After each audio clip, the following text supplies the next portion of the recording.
Começa agora o programa Bem Viver, uma prosa sobre saúde, bem-estar, comida e agroecologia.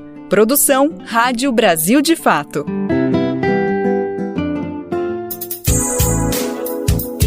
E hoje é terça-feira, dia 31 de outubro de 2023, último dia do mês. A partir de amanhã, tchau outubro, oi novembro, penúltimo mês do ano, mas tem muita coisa pra gente falar sobre esse mêsão que tá acabando, sobre o dia de hoje, enfim, vamos com calma. Tá começando agora mais uma edição do programa Bem Viver. Eu sou o Lucas Weber e tô por aqui para trazer os principais detalhes, as principais notícias do Brasil e do mundo, sempre na perspectiva popular que o Brasil de fato traz para as notícias do nosso dia a dia. Vamos lá então saber quais são os destaques do programa que está começando agora.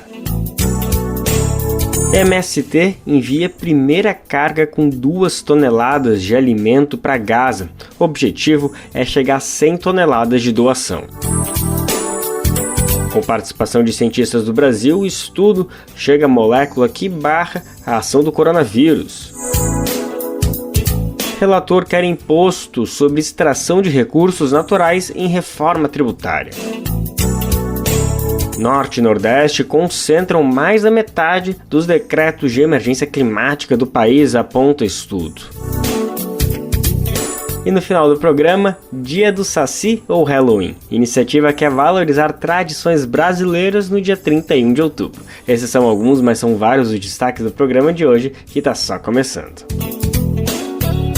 Antes de chegar e falar todas essas notícias importantes, é sempre bom lembrar que nosso programa vai ao ar de segunda a sexta-feira, a partir das 11 horas da manhã, pela rádio e também pelas principais plataformas de podcast no site do Brasil de Fato, na aba rádio e através das nossas rádios parceiras. O Bem Viver é transmitido na Rádio Brasil Atual 98,9 FM na Grande São Paulo e também pela internet, na nossa rádio web, no site radiobrasildefato.com.br, sempre lembrando que dá para ouvir no seu tempo, no seu jeito, a hora que você quiser. É só acessar o site do Brasil de Fato ou buscar o programa nas principais plataformas de podcast, além da rede de rádios parceiras que retransmitem o Bem Viver e a lista de rádios, todas essas que estão com a gente, você confere lá no nosso site. E lembrando também que quem quiser se somar, entrar junto com nessa missão de botar a voz do Bem Viver para repercutir pelo Brasilzão, vai lá em radiobrasildefato.com.br e clica como ser uma rádio parceira, que tem o caminho, o tutorial para entrar junto com a gente nessa. Brasil de Fato, 20 anos. Apoie e lute.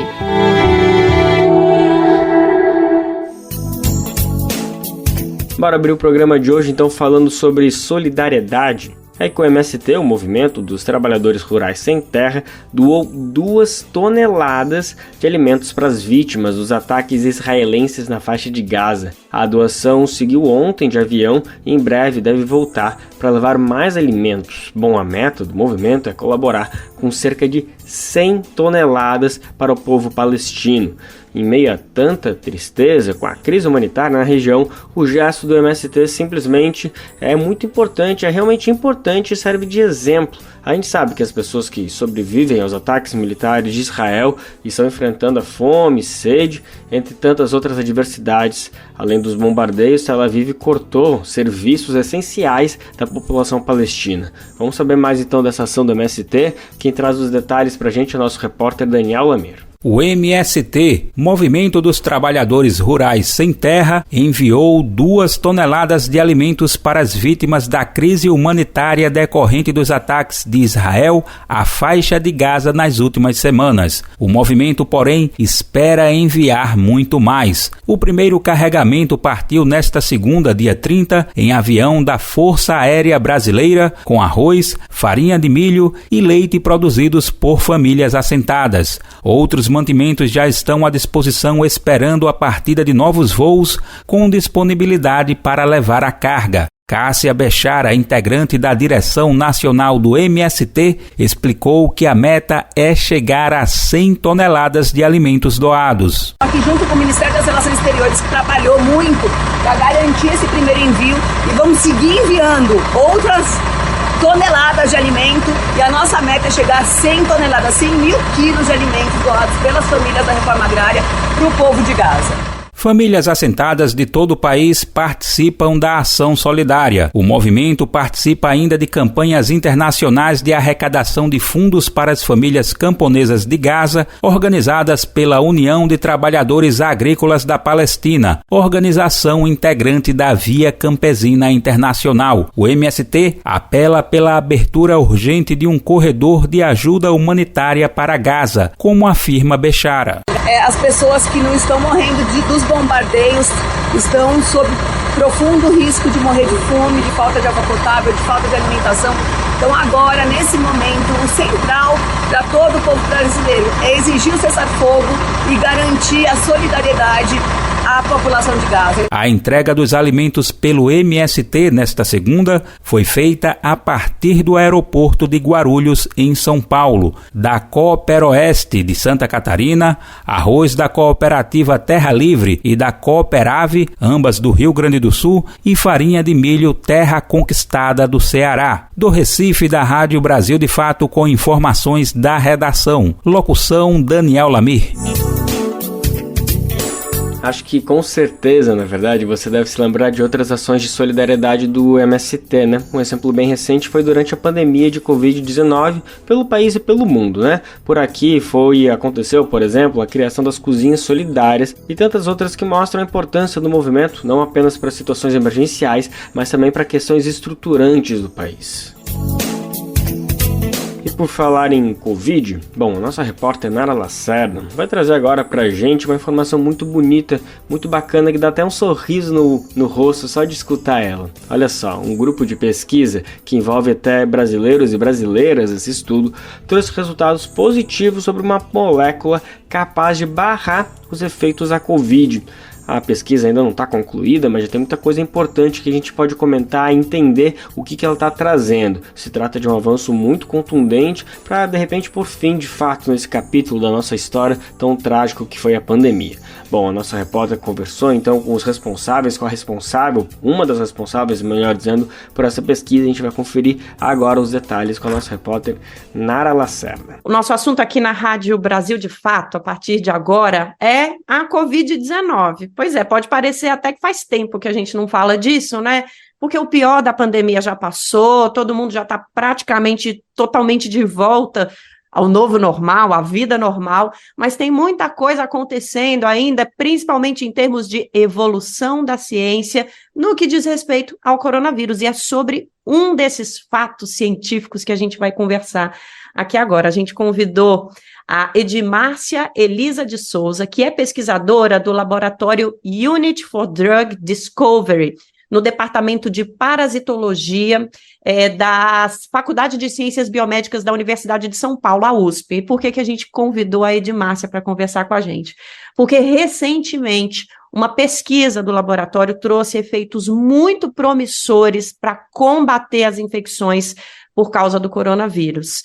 Em testes com animais, a gente viu uma redução da carga viral que é impressionante. E eu, como vocês que estão nos ouvindo e que acompanham o Brasil de Fato sabem, cobri a pandemia da Covid-19 e fiquei muito animada aqui do meu ponto de vista leigo. Então a gente chamou a Edmárcia para saber se a gente pode se animar mesmo com essas novas descobertas. Edmárcia, já pedindo desculpa pela emoção, é por causa do assunto. Obrigada por estar aqui conosco, viu? Oi, Nara. Ok, muito obrigada a vocês pelo convite. É um prazer falar com vocês e contar um pouco da nossa história aqui, né? O que nós temos desenvolvido em relação à Covid-19. Embora a pandemia tenha terminado, essa doença ainda é um grande problema de saúde pública no Brasil e no mundo. Então vamos lá, para colocar todo mundo na mesma página, vou falar um pouquinho sobre o estudo, que teve efeitos realmente muito promissores a partir de uma molécula denominada calpeptina, para combater as infecções pelo SARS-CoV-2.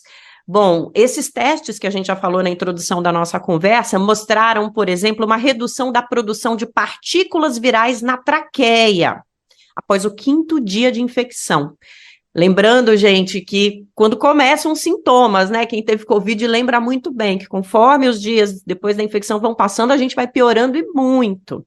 E, bom, outros testes foram capazes de eliminar a carga viral, numa célula humana, houve redução de até 80% nas alterações causadas pela invasão viral. Eu acho que todo mundo que está ouvindo a gente está entendendo a grandiosidade disso, e eu te pergunto, Edmárcia, podemos falar que estamos caminhando para a cura da Covid ou é muito precipitado? Bom, Nara, em primeiro lugar, é importante colocar que não existe cura. Você tocou num assunto muito importante, né? O que existe hoje no mercado, o que existe mundialmente, né, e no Brasil, são medicamentos que foram aprovados para uso emergencial para o tratamento da Covid-19. E esses medicamentos hoje, eles têm apresentado algumas falhas para infecção de variantes, como, por exemplo, a variante Ômicron e as sublinhagens da Ômicron que têm aparecido recentemente. Então, esses medicamentos, embora eles sejam eficazes, eles têm sido apresentado essa resistência, né, antiviral. E deste ponto de vista, né, nós desenvolvemos este trabalho baseando-se em moléculas, em proteínas do hospedeiro humano, porque a grande maioria dos antivirais disponíveis hoje no mercado, eles são focados contra a proteína ou proteínas do vírus. Entendi. E neste estudo, nós focamos em proteínas do humano. Tá. Por que isso? Porque a variabilidade genética, né, desses efetores humanos, dessas proteínas humanas que participam da infecção viral, ela é menor. Então, você tem menos escape a esses medicamentos hoje disponíveis. O Paxlovid, no caso, ele é um medicamento contra a proteína M-Pro do vírus. E essa proteína, ela varia muito.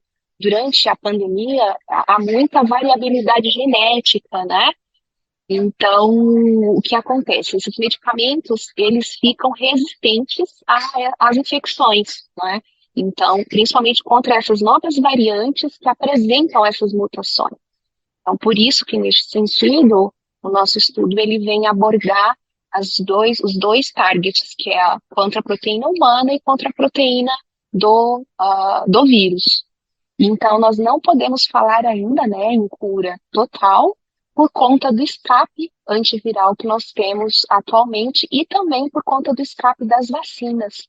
As vacinas disponíveis hoje, que são as vacinas da Pfizer, da Moderna, que são vacinas bivalentes, que incluem até a variante Ômicron, essas vacinas também têm apresentado falha para a resposta imune, têm apresentado falha na atuação contra a infecção viral, exatamente por conta dessas mutações que ocorrem na evolução do vírus. Entendi, professora. De qualquer maneira, é um resultado que a gente pode seguir classificando como muito promissor nessa jornada para a gente diminuir os efeitos do vírus e diminuir esse risco também de uma nova emergência ou de uma nova crise, de novos surtos por causa dessas variações genéticas do vírus, né? Exatamente. Então, baseando-se, né, nessas subvariantes que podem aparecer, que nós temos buscado hoje medicamentos ou antivirais atualizados contra essas variantes. Legal. Foi bom você falar também, professora, sobre a vacina. Eu queria usar esse tema da vacina como gancho para a gente entender melhor quais são as diferenças dessa nova substância, dessa nova possibilidade para a vacina. Aliás, essa é uma pergunta que vem da redação do Brasil de Fato, porque quando a gente tomou conhecimento da pesquisa, todo mundo veio perguntar para a gente, e aí, como é que isso se difere da vacina? Como que a gente explica isso para as pessoas? Perfeito, né? Qual que é a diferença de uma vacina para um fármaco, né? No caso da vacina, né, o que você tem são pedaços do vírus, porções da região do genoma do vírus que são inseridos no organismo humano. Só que essas porções, elas são inativadas, elas não são ativas, né? Não têm capacidade de se proliferar no organismo humano. Então, quando você toma uma vacina, você nada mais está tendo no seu organismo a dispersão de partes do patógeno que causa a infecção. Só que essas partes genômicas, elas não vão se replicar, não vão se proliferar. Então, o organismo humano vai ter o quê? Uma resposta imune a essas partículas virais inseridas. E aí é essa resposta imune que vai fazer com que você já fique preparado, já fique pronto, né, com resistência para uma próxima eventualidade de infecção por um vírus real. Então, com a vacina, você tem o quê? Resposta imune, você tem anticorpos que são ativados para combater o vírus que foi inserido no seu organismo, um vírus não patogênico. Então, se você eventualmente for infectado, o seu organismo ele já está com uma memória imunológica para responder a essa infecção viral. Tá. Então, isso é vacina, né? O que é um medicamento, né? Os medicamentos, não necessariamente eles vão induzir uma resposta imune, mas eles irão induzir uma resposta celular, uma resposta do mecanismo, né, do organismo, que vai fazer com que partículas virais, elas sejam inibidas, ou com que proteínas presentes na partícula viral, elas sejam inibidas por um contato direto do vírus com essa molécula. Então, você pode criar, por exemplo, moléculas, pequenos peptídeos que são inseridos no organismo, e esses peptídeos, eles se ligam às proteínas do vírus, inibem essas proteínas, levam essas proteínas para uma exocitose celular, que nós chamamos, ou para um mecanismo de eliminação do corpo humano ou da célula humana. Então, esses peptídeos ou esses medicamentos, eles são inseridos no organismo, eles caem na corrente sanguínea, são espalhados pelos órgãos, e ali você tem, então, uma ligação direta dessas moléculas com moléculas do vírus, fazendo com que o vírus seja inativado e, então, eliminado pelo corpo humano. Para a gente finalizar a nossa conversa, acho que todo mundo deve estar numa curiosidade imensa para entender para onde o estudo caminha a partir de agora. Esses resultados promissores, em testes, inclusive com células humanas, né? Para onde a pesquisa vai agora? Quais são as expectativas que a gente tem nos próximos passos? Bem, como eu disse anteriormente, né, esse estudo que nós fizemos, que nós realizamos agora, ele foca em uma molécula que atua sobre 2 mecanismos de entrada do vírus no corpo humano, na célula humana.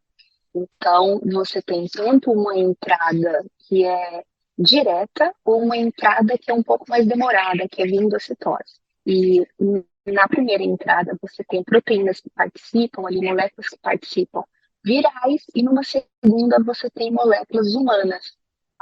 O composto que nós estamos estudando, ele inibe tanto a proteína viral quanto a proteína humana. Nesse caso da Ômicron, né, que é a sublinhagem que está mais sendo espalhada no mundo, ela atua sobre moléculas humanas. Então, a Ômicron, ela atua no mecanismo de entrada via endocitose, onde proteínas humanas participam, né, com mais potência, digamos. Então, a próxima etapa será investigar essencialmente as subvariantes do SARS-CoV-2 que estão ligadas com essas proteínas humanas. E, por isso, a grande maioria dos fármacos hoje disponíveis ou em estudo, eles têm um escape, né? Porque a grande maioria dos fármacos são desenhados contra as moléculas virais. Então, a gente vai abordar a partir de agora estudos focando tanto molécula viral quanto molécula humana. Então, você tem uma dupla atividade desses fármacos. Então, são as nossas próximas etapas, será investigar essas subvariantes. Entendi. Professora, queria agradecer muito sua participação aqui na Rádio Brasil de Fato e parabenizar a equipe de vocês por essa conquista. A ciência brasileira, apesar dos anos esquisitos que a gente viveu ao longo da pandemia, inclusive politicamente, se mostrou muito resiliente.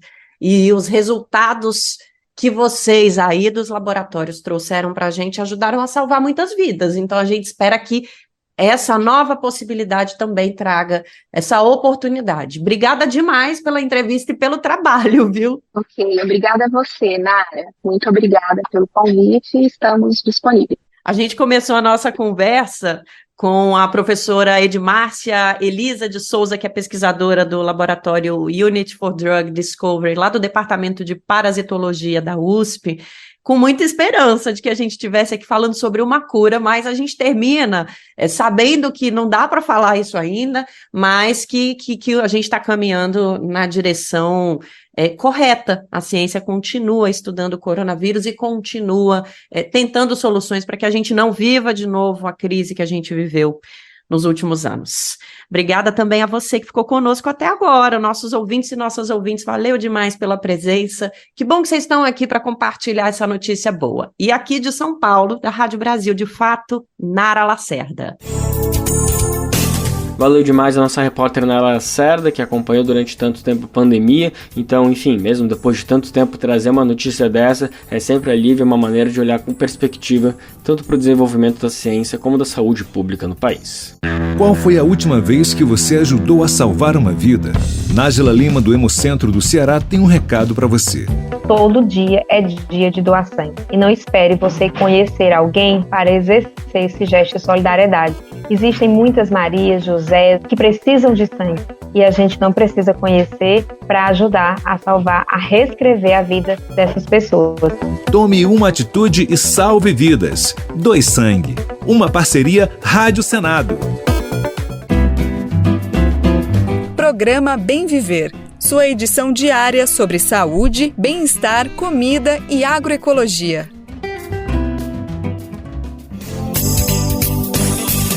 Reforma tributária. Bom, o Bem Viver continua destacando essa pauta tão importante que segue em discussão lá no Congresso Nacional. A questão que a gente vai acompanhar agora é que o relator da proposta, o senador Eduardo Braga, do MDB do Pará, quer a criação de um imposto sobre a extração de recursos naturais. Tenho certeza que a reforma agrária é uma pauta muito ampla e que merece um acompanhamento esmiuçado de cada momento. Especificamente sobre os recursos naturais, o senador propôs o chamado Imposto do Pecado. Olha só, o percentual seria de 1% sobre a exploração de minerais ou mesmo do petróleo. Vamos entender melhor essa situação? Nosso repórter Vinícius Conchins, que está acompanhando cada detalhe, cada dia desse texto, e quem vai trazer as informações é Daniel Lameiro. A extração de recursos naturais não renováveis para exportação pode passar a ser tributada no país se a reforma tributária for aprovada pelo Congresso Nacional. O senador Eduardo Braga, do MDB do Pará, que também é relator da proposta de reforma que tramita no Senado, apresentou seu parecer no último dia 25 de outubro e incluiu a taxação dessa atividade, que hoje é isenta de impostos. O que Braga quer é colocar a extração de recursos naturais não renováveis na lista de itens tributados pelo imposto seletivo, que deve ser criado pela reforma tributária. Esse imposto seletivo também é chamado de Imposto do Pecado e será cobrado sobre produtos que causam mal à saúde ou ao meio ambiente. No caso da atividade de extração de recursos naturais, Braga incluiu no parecer a tributação de no máximo 1%.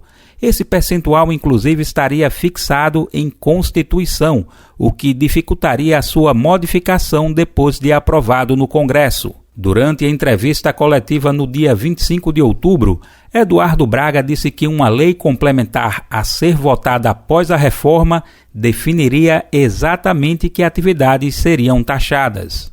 O imposto seletivo, ele passará a ser de duas maneiras. Toda a formulação e regulação do imposto seletivo será por lei complementar. Que produtos serão cobrados? Como será cobrado? De que forma será cobrado? Tudo por lei complementar.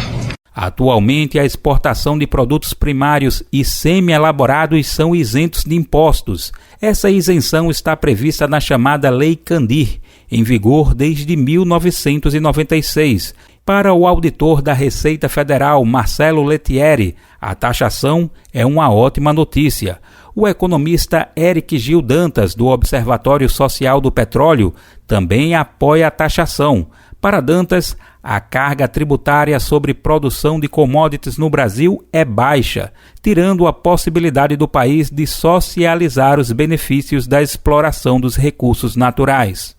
Em fevereiro, o governo federal chegou a instituir um imposto temporário sobre a exportação do petróleo. Ele serviu para amenizar as perdas de arrecadação resultantes do corte de impostos sobre combustíveis instituído pelo ex-presidente Jair Bolsonaro do PL às vésperas da eleição. O imposto durou 4 meses. O senador Eduardo Braga comentou a questão. Acho que os recursos naturais não renováveis é um patrimônio nacional que nós extraímos e exportamos sem nenhuma oneração. Fica todas as questões ambientais e sociais para trás e o Brasil precisa de recursos para poder fazer o seu investimento de inovação tecnológica, desigualdades econômicas e sociais. Segundo Braga, os recursos obtidos com o imposto sobre recursos naturais seriam distribuídos conforme a necessidade. O senador explicou que a ideia é compensar os efeitos nocivos da exploração. Vai ser distribuído para as regiões mais pobres desse país, de menor IDH, de menor desenvolvimento, além do Fundo de Desenvolvimento Regional. Braga espera que o relatório seja votado na Comissão de Constituição e Justiça do Senado no dia 7 de novembro.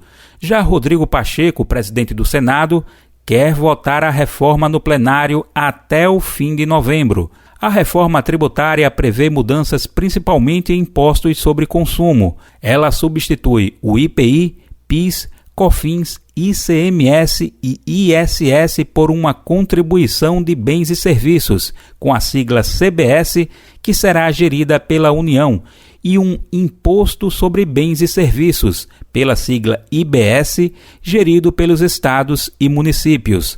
A reforma também prevê a criação de fundos para compensar estados e municípios que percam parte de sua arrecadação durante o processo de transição para o novo sistema tributário. Do Recife, da Rádio Brasil de Fato, com reportagem de Vinícius Konchinski. Locução Daniel Lamir.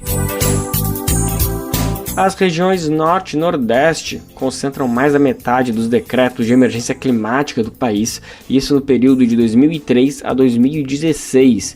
O estudo, as informações são analisadas pela Associação de Pesquisa IALETA, e uma das questões que o levantamento chama atenção é para uma relação entre a vulnerabilidade climática e a desigualdade social.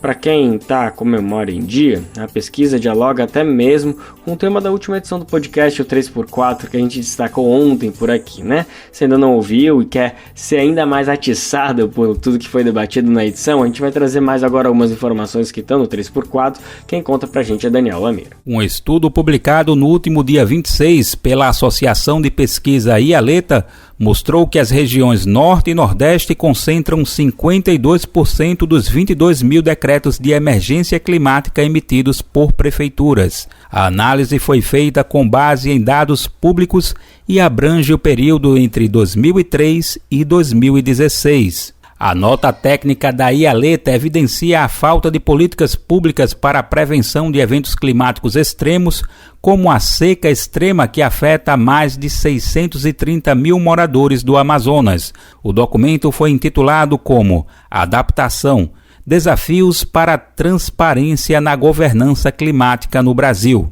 Segundo o estudo, na região Nordeste, que acumulou 49% do total de decretos no período analisado, predominam desastres relacionados à seca, estiagem, esgotamento de recursos hídricos, subsistência, que é afundamento do solo, e colapsos de barragens. Já na região Norte, os municípios decretaram emergência relacionadas a alagamentos, enchentes, enxurradas, inundações, tombamentos e rolamentos de matações, que são rolamentos de blocos de rocha em encostas devido à erosão, além do rompimento ou colapso de barragens.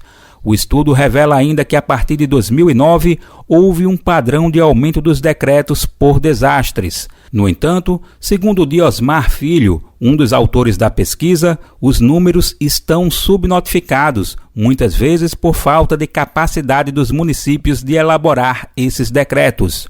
Segundo o estudo, o alto número de decretos de emergência nas regiões Norte e Nordeste é motivado pela falta de recursos básicos. Embora responsáveis por 52% dos decretos de emergência climática, nas regiões Norte e Nordeste estão 40% dos mais de 5.500 municípios brasileiros.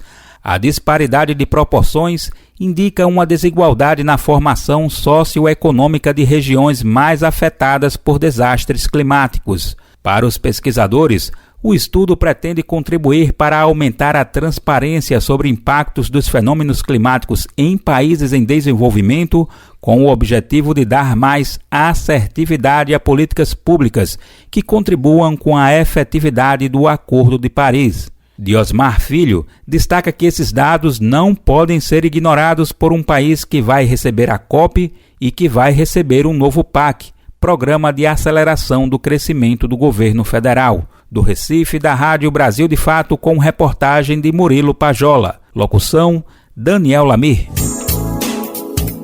Esses dados são importantíssimos e servem de referência para as políticas públicas do país. Vale também a gente lembrar que o setor ambiental sofreu muitos desmontes nos últimos anos, né? Os números do Instituto de Pesquisa não deixam dúvidas quando a gente fala do aumento do desmatamento, das queimadas, enfim. Ao mesmo tempo, é uma desmobilização e desmonte de ações estruturais no setor, principalmente a gente está falando em referência à gestão do ex-presidente Jair Bolsonaro. Um dos muitos setores desmantelados no país nos últimos anos foi a comunicação pública. O setor é importantíssimo para a democracia do país, favorecendo a diversidade e pluralidade das vozes da sociedade. Em 2016, você deve se lembrar que após o golpe contra a presidenta Dilma Rousseff, do PT, um importante espaço de comunicação pública foi desmobilizado. Uma medida provisória do então presidente Michel Temer, do MDB, fez com que o Conselho Curador da EBC, a Empresa Brasil de Comunicação, fechasse. Bom, agora o espaço está sendo retomado e, de acordo com o anúncio do ministro da Secretaria de Comunicação Social da Presidência da República, que é Paulo Pimenta, esses espaços já estão começando a ser dados. A gente vai entender melhor que situação é essa. Quem conta pra gente? Tâmara Freire, da Rádio Agência Nacional. O ministro da Secretaria de Comunicação Social da Presidência da República, Paulo Pimenta, anunciou a criação de um grupo de trabalho para discutir a participação social na comunicação pública. O anúncio foi feito durante uma reunião com o presidente da Empresa Brasil de Comunicação, Jean Lima, e com integrantes do extinto Conselho Curador da empresa. O conselho foi desmobilizado em 2016 por medida provisória do ex-presidente Michel Temer, o que contribuiu para o desmonte da comunicação pública no país, eliminando a participação da sociedade civil na EBC. A representante dos trabalhadores da EBC no Conselho Cassado, a Kemini Tahara, diz que a formação do GT é um alento, mas é preciso garantir a participação da sociedade nessa discussão. Porque é a participação social que garante que os interesses da sociedade serão levados em conta na produção dos conteúdos. O GT será formado por 3 integrantes da SECOM, 3 integrantes da diretoria da EBC, 3 representantes do antigo Conselho Curador da empresa e 3 representantes das entidades representativas dos trabalhadores. Segundo a SECOM, o objetivo do grupo é debater a participação social, definir diretrizes e propor medidas para o aprimoramento da comunicação. A Kemini Tahara reforçou que é preciso uma instância, como a do Conselho Curador, para que a EBC seja de fato pública. E o comitê editorial, que foi previsto na mudança feita na lei, não supre essa demanda, já que ele não tem funções práticas e pode ser considerado figurativo, né? A gente tem que lembrar um pouco também a função do conselho nas discussões sobre os conteúdos, a elaboração do seminário, né? Várias conquistas, né, que foram inovadoras na lei de criação da EBC lá em 2008. Na nota divulgada pela SECOM, o ministro Paulo Pimenta também reforçou a importância do Conselho Curador, que foi extinto, pois era um espaço importante de diálogo com a sociedade. De acordo com ele, dentro de um esforço de diálogo com relação à comunicação pública e à EBC, o grupo de trabalho vai pensar propostas e ideias na perspectiva de melhorar cada vez mais a comunicação pública do Brasil. Com informações da Agência Brasil, da Rádio Nacional no Rio de Janeiro, Tâmara Freire. O papo agora é sobre o pagamento do Bolsa Família, e é para quem está inscrito no programa e tem o número final de NIS 0, isso porque recebe uma das duas parcelas, nessa terça-feira. Outro assunto para ficar de olho e que vale a pena para todas as pessoas inscritas são os benefícios complementares do Bolsa Família. A gente vai saber mais detalhes agora, quem conta pra gente é Daniel Lamir. Os beneficiários do Bolsa Família com NIS, número de inscrição social de final 0, recebem a parcela de outubro do benefício nesta terça, dia 31. Neste mês começou o pagamento de um adicional para mães de bebês de até 6 meses de idade, o BVN, benefício variável Nutris, no valor de R$ 50.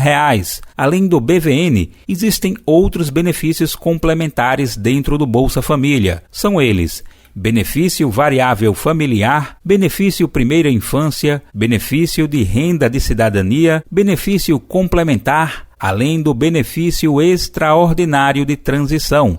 Com o acréscimo do BVN, o Ministério do Desenvolvimento e Assistência Social, Família e Combate à Fome informou que a implementação do novo Bolsa Família, iniciada em março, está concluída. O valor mínimo do benefício correspondia a R$ 600, mas com o adicional, o valor médio do benefício subiu para R$ 688,97. Segundo o Ministério do Desenvolvimento e Assistência Social, o Programa de Transferência de Renda do Governo Federal alcançará cerca de 21 milhões de famílias em outubro, com custo de aproximadamente 14 bilhões de reais. Confira os calendários de novembro e dezembro de acordo com o número final do NIS na versão online desta matéria no site brasildefato.com.br. Do Recife, da Rádio Brasil de Fato, com reportagem de Caroline Oliveira. Locução Daniel Lamir. Agora vamos falar de uma situação que levantou muita polêmica nos últimos dias. É que um professor fez uma intervenção irregular em gravuras rupestres em Manaus, Amazonas. Os registros milenares foram revelados recentemente, isso por conta da diminuição do nível das águas do Rio Negro. E aí um vídeo viralizou bastante na internet. Um professor aposentado de educação artística, Otônio Mesquita, aparece pintando de branco os contornos da gravura rupestre, estimado em 2 a 3 mil anos de existência. O IPHAN, que é o Instituto de Patrimônio Histórico e Artístico Nacional, disse que o procedimento não tinha autorização. O caso ocorreu num sítio histórico em Ponta das Lajes, que fica na capital amazonense. Nosso repórter Murilo Pajola está por dentro e a gente vai saber mais informações. Quem conta pra gente é Denise Salomão. O historiador e professor aposentado de Educação Artística da Universidade Federal do Amazonas, Otônio Mesquita, fez uma intervenção irregular em gravuras rupestres milenares que foram reveladas recentemente devido à diminuição recorde do nível das águas do Rio Negro. Os registros deixados por habitantes pré-colombianos da Amazônia ficam no sítio arqueológico Ponta das Lajes, em Manaus, no estado do Amazonas. A ação do historiador foi gravada, publicada nas redes sociais e deletada em seguida. No vídeo, Otônio Mesquita aparece pintando de branco os contornos de uma gravura rupestre estimada em 2 ou 3 mil anos de idade. O IPHAN, Instituto do Patrimônio Histórico e Artístico Nacional, afirmou que Otônio Mesquita não pediu nem teve concedida qualquer autorização pelo órgão, que é o responsável legal por regulamentar todas as pesquisas arqueológicas no país. Segundo o IPHAN, intervenções não autorizadas que resultem em danos ou destruição de sítios arqueológicos estão sujeitas a medidas legais.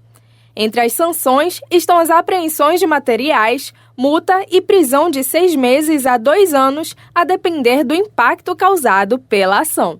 Otônio Mesquita, que já foi coordenador do Patrimônio Histórico da Secretaria de Cultura do Amazonas e tem uma trajetória profissional reconhecida no estado, disse ao Brasil de Fato que o objetivo da intervenção era registrar o contorno da figura e passá-lo para o papel. Sou um artista há mais de 50 anos produzindo, professor por mais de 30 anos, tenho toda uma carreira que está sendo pisoteada totalmente por causa de 9 pinceladas dentro de uma incisão.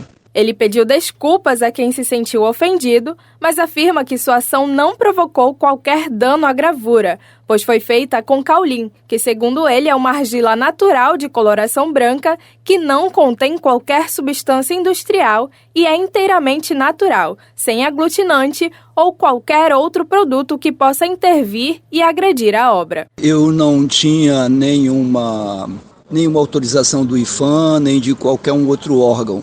Mas pela minha própria formação, eu tenho consciência de que a minha intervenção era uma coisa que realmente não agredia absolutamente em nada. Eu tenho uma formação básica da arqueologia e de conservação de materiais históricos e artísticos. Sou um artista há mais de 50 anos produzindo. Já para o arqueólogo amazonense Carlos Augusto da Silva, em depoimento ao site Amazônia Real, o caulim para tirar o negativo de uma inscrição, conforme fez Mesquita, não é mais usado, pois pode descaracterizar a feição do registro arqueológico. As gravuras rupestres no sítio arqueológico Ponta das Lajes, em Manaus, apareceram pela primeira vez em 2010, durante uma baixa histórica no Rio Negro.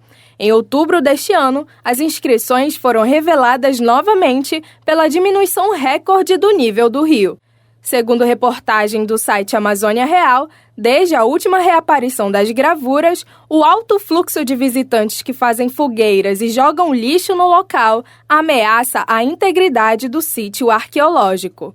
O IPHAN disse que realiza fiscalização periódica e solicitou patrulhamento de seguranças aos governos do Amazonas e de Manaus. Ainda segundo o IPHAN, outras providências estão sendo organizadas em um plano emergencial devido à estiagem, incluindo a instalação de um grupo de trabalho para a gestão compartilhada do sítio, envolvendo diversos órgãos. Em nota conjunta de repúdio, assinada pela COIAB, Coordenação dos Povos Indígenas da Amazônia Brasileira, pela APIAN, Articulação das Organizações e Povos Indígenas do Amazonas, e pelo MEIAN, Movimento dos Estudantes Indígenas do Amazonas, as atitudes como a de Ottoni promovem o silenciamento e o apagamento da presença indígena na região. De Belém para a Rádio Brasil de Fato, com texto de Murilo Pajola. Locução, Denise Salomão. A UFRJ, Universidade Federal do Rio de Janeiro, ofereceu um curso de extensão sobre gastronomia preta. Olha só que legal. De acordo com a instituição, a iniciativa foi um sucesso e pode virar até uma disciplina obrigatória na grade curricular. A formação que inspirou a ideia foi oferecida por alunos negros matriculados no curso de gastronomia, além de moradores pretos e pardos da região metropolitana do Rio de Janeiro. A proposta é bem interessante porque sabor e saber estão muito mais próximos do que a gente pode imaginar, né? Além disso, é preciso reconhecer o valor da comida como patrimônio de luta e resistência dos povos. Isso levando em conta que há séculos vários povos guardam suas ancestralidades, vidas, sonhos e também tudo isso na cultura alimentar. A gente vai saber mais dessa proposta da UFRJ. Quem conta pra gente é Cristiane Ribeiro, da Rádio Agência Nacional. O sucesso do curso de extensão sobre gastronomia preta, oferecido pela Graduação de Gastronomia da UFRJ, a Universidade Federal do Rio de Janeiro, pode levar a instituição a incluir a disciplina culinária africana definitivamente na grade curricular. A formação foi oferecida para alunos negros matriculados na instituição e também para moradores pretos e pardos da periferia da região metropolitana do Rio de Janeiro. Atualmente, a culinária africana é uma disciplina eletiva, mas, segundo a UFRJ, pode se tornar obrigatória a partir de uma reforma curricular do curso de gastronomia, idealizado pelo professor Breno Cruz, do Departamento de Gastronomia da UFRJ e conduzido em parceria com o Ministério Público do Trabalho no Rio de Janeiro e a rede de hotéis Hilton. A primeira edição do Pretonomia, ou Gastronomia Preta, teve 218 inscritos para 21 vagas. As 3 semanas de aula terminaram no início deste ano e renderam ao curso o prêmio de melhor projeto de impacto social da rede Hilton das Américas. Para Breno, além de acolher alunos pretos e pardos que entram no curso de gastronomia, o curso reforça que é possível a formação profissional em gastronomia para pessoas das periferias. A ideia do projeto, então, é justamente que a gente possa, entendendo que a gastronomia é a porta de entrada para o mercado de trabalho formal de muitas pessoas, que a gente possa dar uma ajuda nessa questão inicial da profissionalização para que eles consigam fazer essa inserção no mercado de trabalho. Além das aulas teóricas sobre a culinária afro-brasileira, sua diversidade, sabores, influências e religião, de marketing, empreendedorismo e cidadania, os alunos tiveram aulas práticas na cozinha do Hotel Hilton, em Copacabana, com chefes do Brasil e de Moçambique. De acordo com o professor Breno, o próximo curso deve acontecer em maio do ano que vem. Da Rádio Nacional no Rio de Janeiro, Cristiane Ribeiro. A gente aqui aproveita para lembrar de um quadro bem bacana produzido pelo Brasil de Fato, que destaca justamente a importância do alimento além do sabor. A gente está falando do Alimenta Saúde, que está disponível de graça lá na página da Rádio Agência, no radiobrasildefato.com.br. Vai até lá, clica na página e confere ali o ícone do Alimenta Saúde lá embaixo da página. Tem muita matéria para tu passar até o Natal conhecendo bastante da afro-brasileiridade na nossa culinária.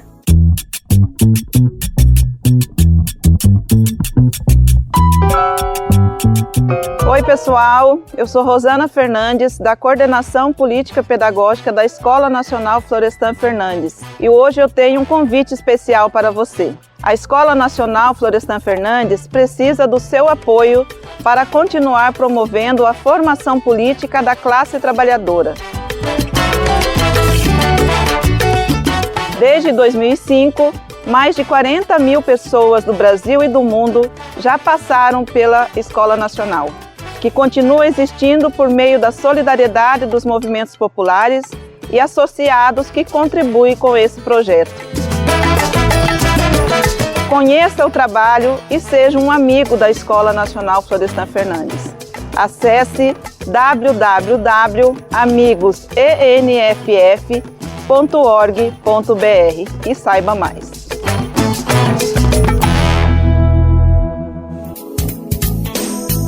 A quantidade de fantasias com capas pretas e maquiagens escuras nas ruas marca hoje o dia 31 de outubro, né? Conhecido como Halloween. Ao mesmo tempo, a data também é reivindicada por algumas pessoas no país como Dia do Saci, e eu faço parte desse grupo, devo admitir. A proposta é defender mesmo e incentivar as tradições brasileiras. É óbvio que aqui no Bem Viver a gente não ia deixar essa questão passar batida, né? O nosso repórter Afonso Bezerra preparou uma edição do quadro Mosaico Cultural com pesquisadores que explicam essa questão. Então bora entender mais sobre esse confronto, digamos assim, de um lado a onda imperialista do Doces ou Travessuras, do outro nosso querido, nosso emblemático e tão brasileiro Saci. Bora nessa então?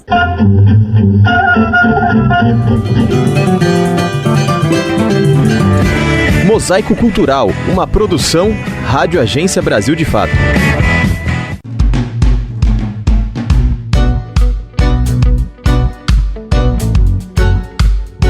Ele tem uma perna só, usa um gorro vermelho e jamais se separa do seu cachimbo. Uma das lendas mais famosas do folclore brasileiro, o Saci Pererê é um personagem marcante da nossa história, mas ele nem sempre, digamos, teve essa característica que todos nós conhecemos. Oi, Maria Celina, tudo bem? E aí, Saci, arrumou tudo? Arrumei. A senhora gostou? Ao longo da história, o Saci teve diversas formas. Ele reúne influências europeias, indígenas e africanas. Mas foi Monteiro Lobato, escritor do pré-modernismo brasileiro, quem deu a fama ao rapazinho. Tudo começou no fascículo infantil do jornal O Estado de São Paulo.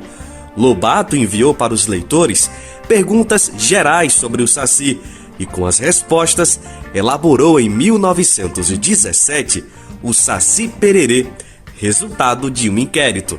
A partir de então, o Saci aparece como traquino, travesso e dono de muitas aventuras. O pesquisador sobre folclore Andrioli Costa descreve a função simbólica do Saci para o imaginário popular. O Saci é um mito da impostura, ele enfrenta os poderosos, ele enfrenta o racismo colonial, ele enfrenta essa elite agrária conservadora que o dominava, ou que tentava o dominar. Ele enfrenta isso com astúcia e não com força bruta, e com riso e com humor. E o folclore não é só imaginação, tem muito da realidade concreta da nossa vida e da sociedade. E o Saci, diversas vezes representado de forma negativa, evidencia o peso da escravidão nos relatos folclóricos brasileiros. Por conta disso, tem muita gente atualizando o Saci para o debate contemporâneo. O que exatamente faz uma lenda? É o caso do filme Além da Lenda, da Vilcine, em Pernambuco, com direção de Marília Maffé e Marcos França.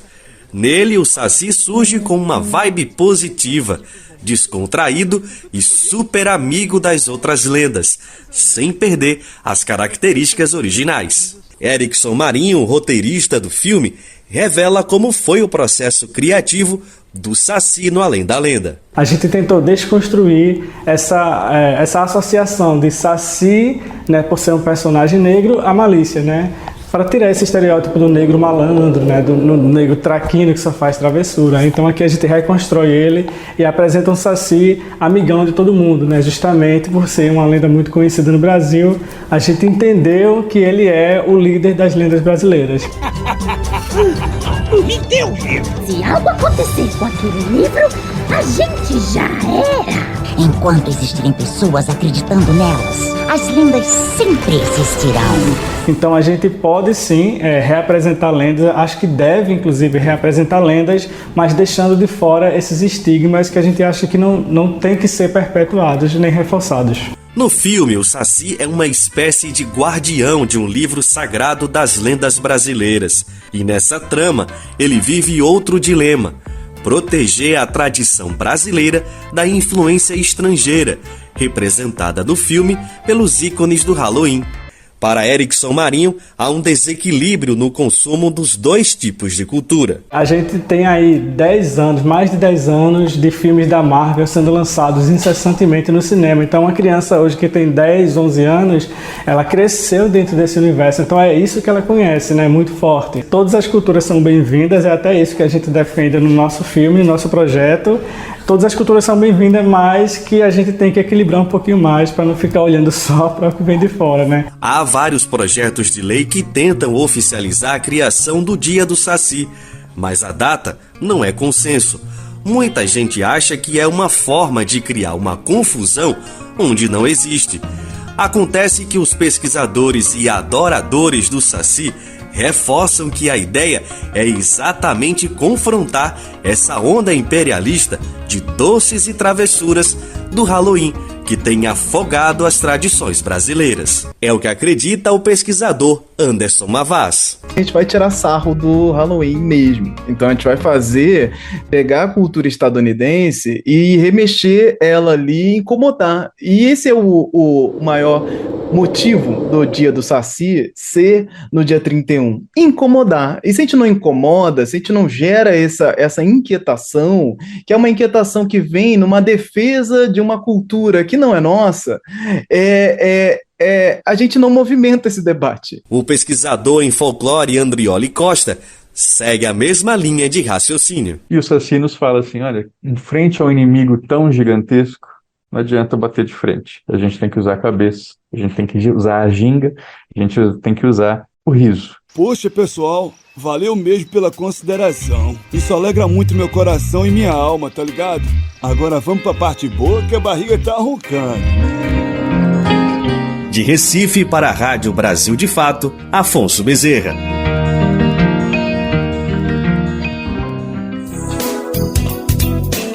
Para quem não sabe, o nosso colunista Mozart Benedito joga no time de quem defende o Saci. E nesse quesito, o contador de causos é um craque.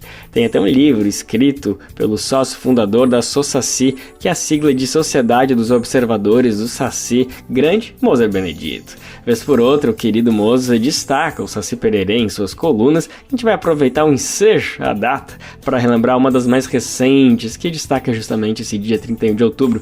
Conta pra gente, Mozart Benedito. Colunistas Brasil de Fato com Mozart Benedito, escritor, geógrafo e contador de causos. Há 20 anos, em 2003, na comemoração do 7 de setembro, dia do Grito de Ipiranga, a SOSACI, Sociedade dos Observadores de Saci, lançou o Grito do Saci, chamando para a primeira festa do Saci, que ocorreria em 31 de outubro. E aí vai ele. Um espectro ronda a indústria da cultura. Como já ocorrera durante a Primeira Guerra Mundial, quando os chamados povos civilizados se matavam entre si nos campos da Europa, como lembra Monteiro Lobato em seu inquérito, escrito em 1917, o espectro do Saci voltou para dar nó na crina das potências que invadem os outros países com uma indústria cultural predadora e orquestrada. O Saci é reconhecido como uma força da resistência cultural a essa invasão. Na figura simpática e travessa do insigne perneta esbarram hoje impotentes os X-Men, os Pokémon, os Halloweens e os jogos de guerra, como esbarravam ontem patos assexuados e ratos com orelhas de canguru. É tempo, pois, do Saci expor abertamente seus objetivos, lançando um manifesto e denunciando o verdadeiro espectro, o espectro do imperialismo cultural. Para tanto, outros expoentes do imaginário cultural brasileiro, como o Boitatá, a Yara, o Curupira e o Mapinguari, reuniram-se e redigiram o presente manifesto. A cultura popular é um elemento essencial à identidade de um povo. As tentativas insidiosas de apagar do imaginário do povo brasileiro a sua cultura, seus mitos, suas lendas, representam a tentativa de destruir a identidade do nosso país. A história de todas as culturas até hoje existentes é a história de opressores e oprimidos. Hoje, como ontem, o Saci apoia em qualquer lugar, em qualquer tempo, qualquer iniciativa no sentido de contestar a arrogância, a prepotência e a destruição de que é portadora a indústria cultural do Império. O Saci não se reivindica como o símbolo único e incontestável da cultura popular brasileira. O Saci trabalha pela união e pelo entendimento das várias iniciativas culturais que devolvam ao nosso povo a valorização da sua identidade cultural. O Saci não dissimula suas opiniões e seus objetivos e proclama abertamente que estes só podem ser alcançados por um amplo movimento de resistência cultural, denunciando os malefícios da indústria cultural imperialista. Que ela trema a ideia de uma resistência cultural popular. Nesta, o Saci nada tem a perder, a não ser seus grilhões, e tem muito a ganhar. Sacis de todo mundo, Sacis de todo o Brasil, unamo-nos. Você ouviu o escritor Mousa Benedito, geógrafo e contador de causos.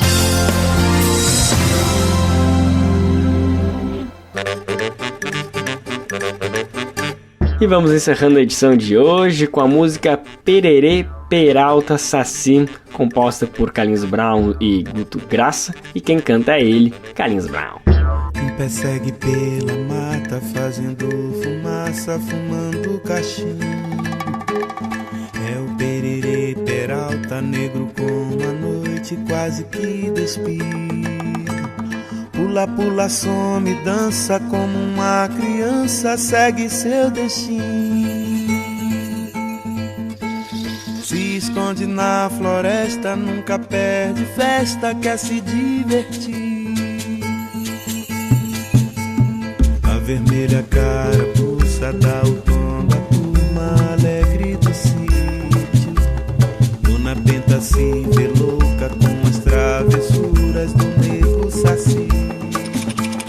Dá risada e come fruta, ele sempre busca vadiar assim. Sempre alegre, inteligente, ele é bicho, gente, ele é o Saci.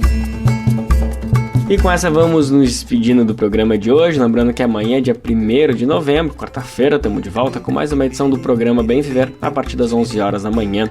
Você pode conferir a gente na Rádio Brasil Atual, 98,9 FM na Grande São Paulo, ou pelo site radiobrasildefato.com.br. O programa vai ao ar em diversas rádios pelo país e a lista completa de emissoras que retransmitem o Bem Viver você encontra no nosso site, na matéria de divulgação diária do programa. Aqui a gente aproveita para agradecer esses veículos por estarem com a gente e lembrar que o Bem Viver também fica disponível como Spotify, Deezer, iTunes e Google Podcast. Persegue pela mata, fazendo fumaça, fumando cachimbo. É o Pererê Peralta, negro como a noite, quase que despiro. Pula, pula, some, dança como uma criança, segue seu destino. Se esconde na floresta, nunca perde festa, quer se divertir. A vermelha carapuça dá o tom da turma alegre. apresentação desse programa foi de Lucas Weber e roteiro de Daniel Lamir, edição e produção de Daniel Lamir e Denise Salomão. Trabalhos técnicos de André Parocha, Edson Oliveira e Lua Gattinoni, coordenação de rádio e TV Muniz Ravena, diretora de programas de áudio Camila Salmazo, direção executiva Nina Fidelis, apoio e toda a equipe de jornalismo do Brasil de Fato.